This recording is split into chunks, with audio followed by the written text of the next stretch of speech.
এই মুহূর্তে আমি অবস্থান করছি কেরানীগঞ্জের বড়ইতলা ডগইয়ার্ডে। আর আমার পিছনে দেখতে পাচ্ছেন গত চরমোনাই বার্ষিক মাহফিলের প্রথম দিনই রিজার্ভ টিরিপে নিয়ে যাওয়া এমবি মানিক 4 লঞ্চটি স্টাফ এবং মাস্টারের গাফলতির কারণে ডুবে যায় এবং পরবর্তীতে 12 দিন পর লঞ্চটিকে উদ্ধার করতে সক্ষম হয় ডুবুরি এবং সরকারি লোক। তারা ড্রামের মাধ্যমে লঞ্চটিকে পানির উপরে তুলে এখন কিন্তু কেরানীগঞ্জে নিয়ে আসা হয়েছে বল গেটের মাধ্যমে এবং বর্তমানে সংস্কার কাজ চলছে বড়ইতলা ডগইয়ার্ডে কেরানীগঞ্জের। আর দেখতে পাচ্ছেন, আমি যদি আপনাদেরকে একটু দেখাতে চাই যে বিভিন্ন ক্ষতিগ্রস্ত অংশ কিন্তু কেটে পরিবর্তন করা হচ্ছে এই মানিক 4 লঞ্চের। তো লঞ্চটি কিন্তু দীর্ঘদিন যাবৎ ঢাকা সুরেশ্বর নড়িয়ার উদ্দেশ্যে সার্ভিস দিয়ে যাচ্ছে। তো আবারও তার নিজস্ব নৌ রুটে সার্ভিস দেওয়ার জন্য,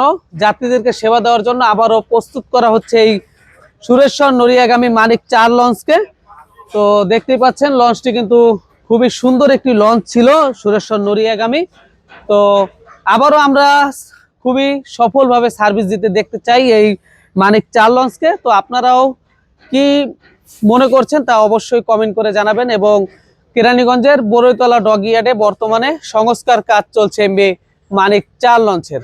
তো আবারও ফিরে আসবে সুরেশ্বর নড়িয়া নৌরুটে। তো ভিডিওটি ভালো লাগলে অবশ্যই লাইক কমেন্ট শেয়ার করবেন। ধন্যবাদ সবাইকে।